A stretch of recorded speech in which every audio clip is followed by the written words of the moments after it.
नमस्कार, मैं हूं आपके साथ गीतिका पंत और आप देख रहे हैं जीएनटी स्पेशल। जीएनटी स्पेशल में आज बात उस उड़ान की करेंगे जिस पर ग्रहण लग गया, वो सपना, वो ड्रीम लाइनर जिसका सफर अधूरा रह गया। बोइंग वो कंपनी है जो एविएशन की दुनिया के सबसे बड़े खिलाड़ियों में शुमार है। अहमदाबाद में क्रैश हुआ ड्रीम लाइनर विमान बोइंग कंपनी के सबसे एडवांस्ड और ताकतवर विमानों में गिना जाता है। दुनिया के आसमान में इस वक्त भी सैकड़ों ड्रीमलाइनर विमान उड़ान पर हैं, जिनमें बैठे हजारों मुसाफिर अपनी अपनी मंजिल तक पहुंचने का इंतजार कर रहे हैं। कोई 2 दशक पहले बहुत उम्मीद के साथ बोइंग कंपनी ने ड्रीमलाइनर को पेश किया था। दुनिया इसकी दीवानी हो गई थी, लेकिन उसके बाद जाने क्या हुआ। एक के बाद एक विवाद इस विमान के साथ जुड़ते चले गए।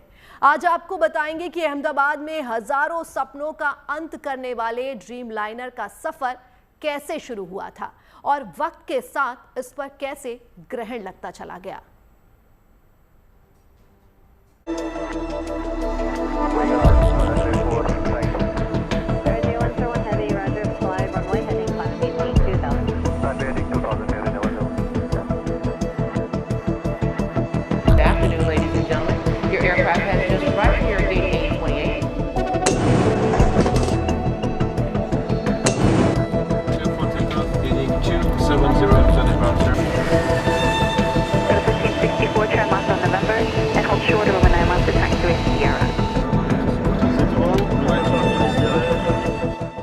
एक विमान जिसे दुनिया भविष्य का हवाई जहाज कहती है।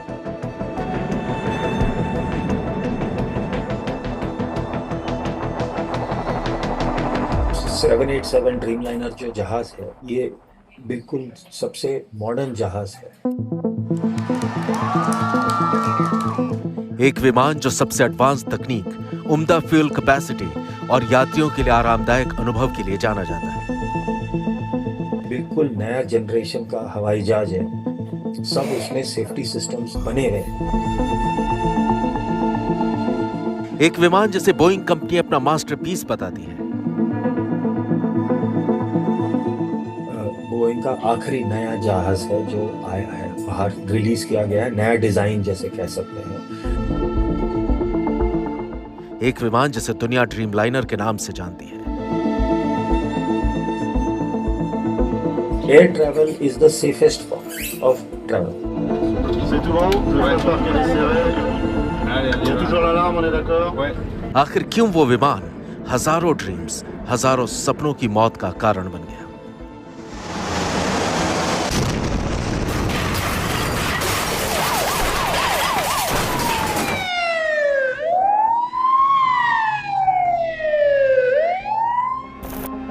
वो साल था 2003, जब दुनिया की सबसे बड़ी एविएशन निर्माता कंपनियों में से एक बोइंग ने भविष्य का जहाज धरती पर उतारने का दावा किया था। The 787 Dreamliner.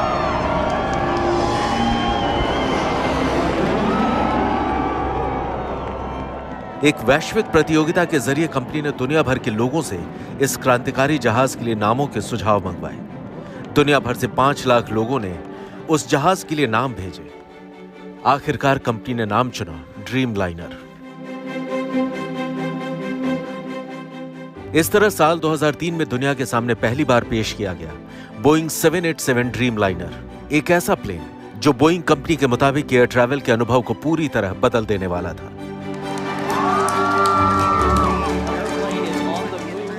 साल 2011 में बोइंग 787 ड्रीम लाइनर ने अपनी पहली कमर्शियल उड़ान भरी थी। यह अनुभव वाकई लोगों को पसंद आया था। ये एक ऐसा आधुनिक mid size twin engine wide body jet विमान था जो अपनी खासियतों के चलते चंद सालों में दुनिया भर की कई एयरलाइन कंपनीज का पसंदीदा जहाज बन गया।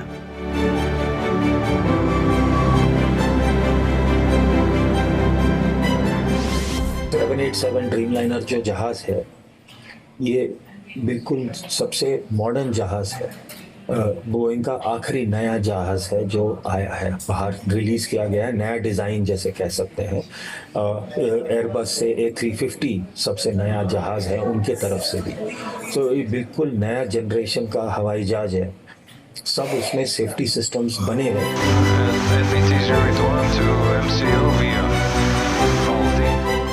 बोइंग 787-8 ड्रीमलाइनर को खासतौर पर लंबी दूरी की उड़ानों के लिए डिजाइन किया गया था। बोइंग ड्रीमलाइनर 13,530 किलोमीटर तक की उड़ान भर सकते हैं, जो इसे अंतर्राष्ट्रीय उड़ानों के लिए आदर्श बनाता है। इसे पुराने बोइंग 767 को रिप्लेस करने के लिए लाया गया था। यह विमान पहले के मुकाबले काफी फ्यूल एफिशिएंट भी था। ड्रीमलाइनर के 50% हिस्से को कार्बन फाइबर जैसे कंपोजिट मटेरियल से बनाया गया था, जो इसे हल्का और मजबूत बनाता है।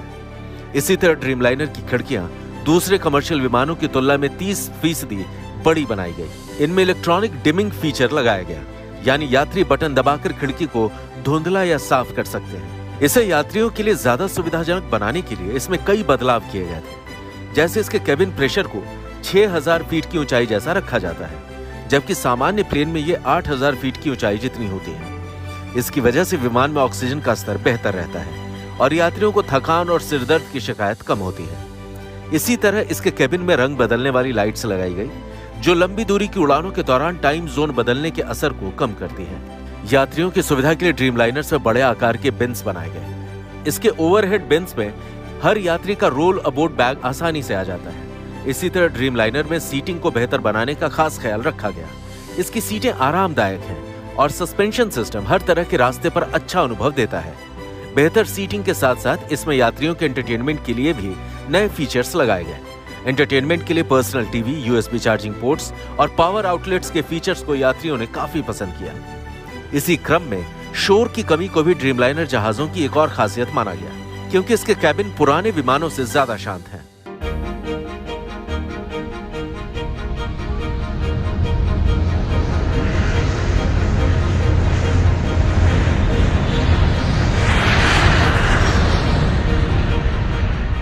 वही बात अगर टेक्निकल खूबियों की करें तो ड्रीमलाइनर की सबसे बड़ी ताकत है इसका इंजन।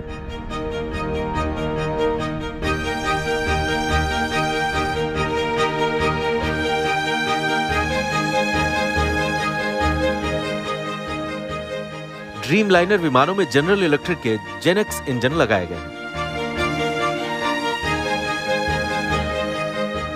जो दुनिया भर के एयरलाइन मैन्युफैक्चरर्स, रेगुलेटर्स और बायर्स के सबसे भरोसेमंद इंजन माने जाते हैं। जो इन पे लोग शक कर रहे हैं कि भाई इंजन कोई फेल हो गया, ये जो इंजन्स हैं ये जनरल इलेक्ट्रिक के जेनेक्स इंजन्स हैं। GENX, that's like GE next kind of एक काइंड ऑफ एक्रोनिम है। सो द जेनेक्स इंजन्स जो है ये पुराने इंजन्स हैं, मतलब ये नया कोई डिज़ाइन नहीं है। नया GE90 जो इंजन्स हैं सालों से, सदियों से सारे 777s पे लगे आ रहे हैं। जो नया वर्जन है 747 का, 747-8, उस पे भी फिट किए गए हैं और बहुत रिलायबल इंजन्स। अगर आप देखें एयर इंडिया जो सैन फ्रांसिस्को से नॉन स्टॉप फ्लाइट उड़ाती है दिल्ली के लिए, बम्बई के लिए, बेंगलोर के लिए, वो 777 यूज़ करती हैं और उस पर भी GE90 इंजन फिट किए गए हैं। और अगर आप देखें उसका फ्लाइट पाथ देखें तो नॉर्थ पोल के ऊपर से और रशिया के जो साइबेरिया रीजन है जहाँ बहुत कम एयरपोर्ट्स हैं वहाँ से जाती हैं। और क्योंकि ये इस इंजन के वजह से ये इंजन सर्टिफाई किया गया है कि किसी एयरपोर्ट से 6 घंटे दूर रह सकता है। इतना रिलायबल है लोगों को कि इंजीनियर्स और सारे दुनिया के रेगुलेटर्स और एयरलाइंस, रेगुलेटर्स, मैन्युफैक्चरर्स, सब उनको इतना भरोसा है इस इंजन पे कि वो बोलते हैं कि ये इंजन फेल नहीं होगा, 6 घंटे दूर तक आप रह सकते हो। इतना हमें इस पे कॉन्फिडेंस है।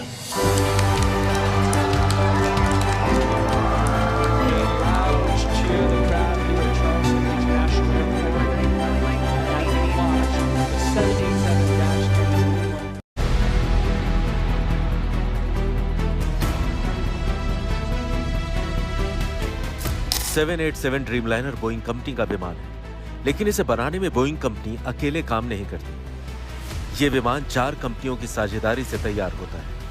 इसे तैयार करने में ये चारों कंपनियां अपने अपने विशेष पार्ट्स बनाती हैं।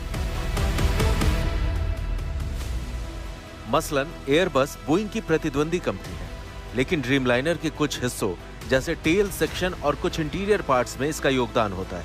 तो वही जापान की Mitsubishi heavy industries company Dreamliner के विंग्स यानी पंखों को बनाती है। ड्रीमलाइनर के पंख इसकी सबसे बड़ी खासियत है, क्योंकि ये कार्बन फाइबर कंपोजिट से बने होते हैं, जो इसे हल्का और फ्यूल एफिशिएंट बनाते हैं। इसी तरह जनरल इलेक्ट्रिक ड्रीमलाइनर के ज्यादातर मॉडल्स के लिए जेनेक्स 1B इंजन बनाती है, जबकि इसके कुछ मॉडल्स के लिए Rolls Royce company Rolls Royce straight 1000 engine तैयार करती है। अंत में ड्रीमलाइनर की डिजाइन और फाइनल असेंबली का जिम्मा बोइंग संभालती है। बोइंग कंपनी अमेरिका के सिएटल और कैरोलिना में मौजूद 2 मुख्य असेंबली पॉइंट्स में इस विमान के मुख्य ढांचे, प्लेन की मेन बॉडी और आखिरी असेंबली का काम करती है। भारत में सिर्फ एयर इंडिया एयरलाइंस इसका इस्तेमाल करती है।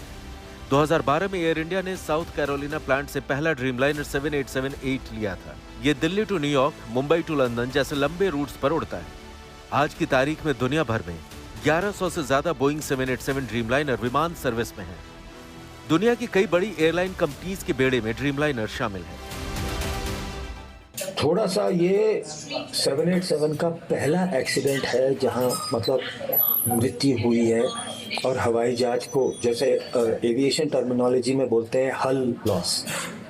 हवाई जहाज को अभी भी जैसे समुद्र के जहाज को बोलते हैं, तो जहाज का हल जो होता है, जो बॉडी होती है, so it is the first हल लॉस ऑफ अ 787। दुनिया की नज़र रहेगी इस एक्सीडेंट पे, क्योंकि करीब 1200 787s बिक चुके हैं एयरलाइंस को। मैंने एक फोटो डाली है कि कितने 787s फिलहाल अब भी इस वक्त हवा में उड़ रहे हैं, और it is literally in hundreds. इतने हवाई जहाज सारे दुनिया में उड़ रहे हैं फिलहाल, right now, as of right now. तो ये बहुत रिलायबल एयरक्राफ्ट है। दुनिया का नज़र रहेगा इस पे, क्योंकि सब जानना चाहेंगे कि क्या हुआ है, क्यों हुआ है। इस समय दुनिया भर में ड्रीमलाइनर विमान के 3 मॉडल इस्तेमाल में हैं। इसका सबसे एडवांस मॉडल बोइंग ड्रीमलाइनर 787-10 है, जिसकी कीमत लगभग 28,000 करोड़ रुपए है। तो वही दूसरा मॉडल बोइंग ड्रीमलाइनर 787-9 है, जिसकी कीमत 24,000 करोड़ रुपए है। इसी तरह बोइंग ड्रीमलाइनर 787-8, जिसकी कीमत लगभग 20,000 करोड़ रुपए है। अहमदाबाद में क्रैश हुआ विमान इसी मॉडल का है। 15 साल के इतिहास में ये विमान पहली बार क्रैश हुआ है। इससे पहले लिथियम आयन बैटरियों में आग और बॉडी के जोड़ों में गैप जैसी शिकायतें आई थी, लेकिन उन्हें बाद में ठीक कर दिया गया। अहमदाबाद में हुए हादसे के बाद एक बार फिर बोइंग ड्रीमलाइनर की विश्वसनीयता पर सवाल खड़े हो रहे हैं। मसलन, क्या ड्रीमलाइनर विमान में कोई बड़ी खामी थी? क्या विमान के दोनों इंजन फेल हो गए थे? क्या विमान को उड़ने के लिए थ्रस्ट नहीं मिला? या फिर हादसा मौसम की वजह से हुआ? क्या इस हादसे में पायलट से कोई चूक हुई, या फिर ड्रीमलाइनर विमान में कोई गंभीर तकनीकी खामी थी? एक्सीडेंट कभी एक सिंगल कारण का नतीजा नहीं होता है। हमेशा it's a series of either actions और फेलियर्स दैट हैपन। एक सिंगल पॉइंट फेलियर कभी नहीं रहता है एक्सीडेंट में। कोई भी आप एयरलाइन एक्सीडेंट देखिए दुनिया में, हमेशा it is a series of failures that result in the accident. And so that is the reason why investigation is very very important. बहुत महत्वपूर्ण है कि हम लोग इन्वेस्टिगेटर्स को थोड़ा टाइम दें। मेरे हिसाब से करीब 3-4 दिन या 1 हफ्ते के अंदर इन्वेस्टिगेटर्स हमें एक बेसिक अंदाज़ा देंगे कि भाई ऐसे कुछ होने को हुआ है। ऑफ कोर्स फाइनल रिपोर्ट बनाने के लिए उनको 2 साल लग सकते हैं। हैरानी इस बात की है कि जिस ड्रीमलाइनर को सबसे मजबूत विमान माना जाता था, वो पल भर के भीतर क्रैश हो गया। ऐसे में तो अब भारत के साथ साथ अमेरिका और ब्रिटेन जैसे देश भी ये जानना चाहते हैं कि आखिर हादसे की क्या वजह रही होगी। इसे लेकर अब तक किसी भी ठोस नतीजे पर नहीं पहुंचा जा सका है, और हादसे की कोई एक वजह फिलहाल समझ नहीं आ रही है। सब लोग जानते हैं air travel is the safest form of travel. ये ट्रैवल एयर इतना सेफ्टी ऐसे ही नहीं बना है। पिछले 50-60 सालों में जितने एक्सीडेंट हुए हैं, हर एक्सीडेंट में एक लर्निंग होता है, एक सबक सीखा जाता है कि क्या हुआ, किसने कैसे किया, क्यों किया, इसका क्या नतीजा हुआ, ये सही था, ये गलत था। सब चीज को वो एक लर्निंग होता है, नया प्रोसीजर और प्रोसेस बनाया जाता है हर बार चीज होते हैं। फिलहाल उंगलियां बोइंग विमानों की गुणवत्ता पर भी उठ रही है। हालांकि ड्रीमलाइनर विमान के साथ ये पहला बड़ा हादसा है, लेकिन बोइंग सवालों के घेरे में रहा है, इसलिए अभी जांच का इंतजार है। Bureau report, good news today. 15 साल के इतिहास में ड्रीमलाइनर विमान पहली बार क्रैश हुआ, लेकिन इससे पहले भी कुछ मौकों पर हुए छोटे मोटे हादसों के चलते विमान कई बार विवादों में आया। आइए आपको एक एक करके बताते हैं कि वो कौन से बड़े विवाद थे। जनवरी 2013 में ड्रीमलाइनर से जुड़ा पहला विवाद तब सामने आया जब जापान की 2 एयरलाइन कंपनीज के बड़े में 2 नए ड्रीमलाइनर 787 8 विमान शामिल किए गए। इनमें लगी लिथियम आयन बैटरी में आग लग गई। एक विमान में आग तब लगी जब वह बॉस्टन के एयरपोर्ट पर पार्किंग में खड़ा था, जबकि दूसरा ड्रीमलाइनर उड़ान भर चुका था। आग लगने के चलते उसकी इमरजेंसी लैंडिंग करवानी पड़ी। इसके बाद अमेरिका के फेडरल एविएशन एडमिनिस्ट्रेशन FAA ने 3 महीने के लिए दुनिया भर में सभी ड्रीमलाइनर विमानों की उड़ानों पर रोक लगा दी थी। बोइंग ने अपने बैटरी सिस्टम और उसके इंसुलेशन के तरीके में सुधार किए। उसके बाद दूसरा विवाद 2020 से 2022 के दौरान सामने आया, जब ड्रीमलाइनर में कई बार मैन्युफैक्चरिंग डिफेक्ट की खबरें आई। दरअसल ड्रीमलाइनर एक वाइड बॉडी पैसेंजर प्लेन है। इसके हिस्से अलग अलग बनते हैं, जिन्हें बाद में जोड़ा जाता है। इस दौरान कई विमानों में बॉडी के जोड़े गए हिस्सों में ज्यादा गैप की शिकायत आई। 2020 से 2022 के दौरान बोइंग ने एयरलाइंस को ड्रीमलाइनर की डिलीवरी रोक दी। FAA ने निगरानी बढ़ाई और कई दूसरी कंपनीज को एयरक्राफ्ट डिलीवर करने की मंजूरी दी।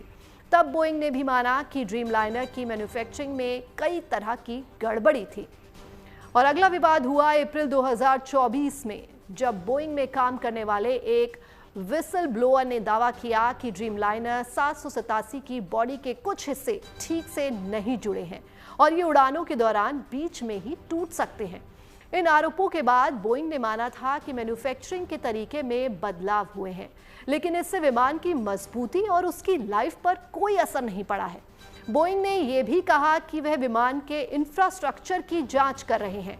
हालांकि बाद में कंपनी ने ड्रीमलाइनर 787 को पूरी तरह से सुरक्षित बताया था। इसके बाद एक बार फिर और ड्रीमलाइनर 787 में कई खामियों की बात उठी।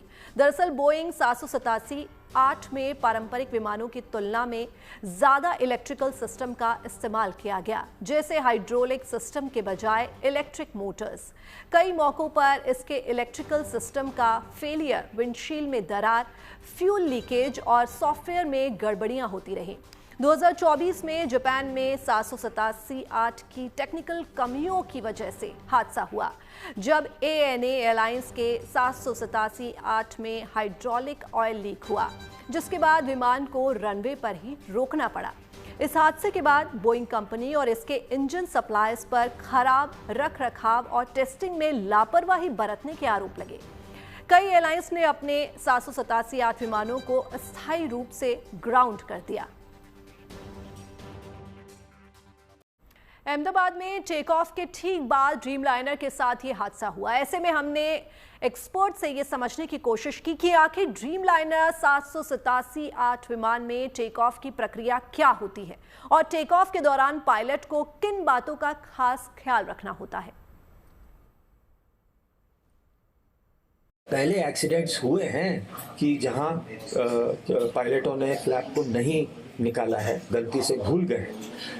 अब वो सेफ्टी वो एयरक्राफ्ट के कंप्यूटर में ही बना दिया गया है कि अगर पायलट पूरा थ्रस्ट लगाएगा और फ्लैप्स बाहर निकले नहीं हैं, वो सारे अलार्म कॉकपिट में बजने लग जाएंगे कि आपका aircraft is in incorrect take off configuration.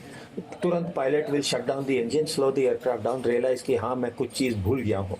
हर चीज़ का चेकलिस्ट होता है बाकायदा। जब दरवाज़ा बंद किया जाता है, पैसेंजर अपने दर्शक देखते होंगे कि जो कैबिन क्रू होते हैं वो फ़ोन उठा के अपने लीड कैबिन क्रू को बोलते हैं हाँ मैंने दरवाज़ा बंद कर दिया है, दरवाजे का लॉक इंडिकेटर चालू है, मैंने दरवाजे को आर्म कर दिया है, मतलब कि अब वो स्लाइड भी एक्टिवेट हो गया नीचे, ताकि अगर दरवाज़ा खोल दिया जाए तो वो स्लाइड ऑटोमेटिकली खुल जाएगा।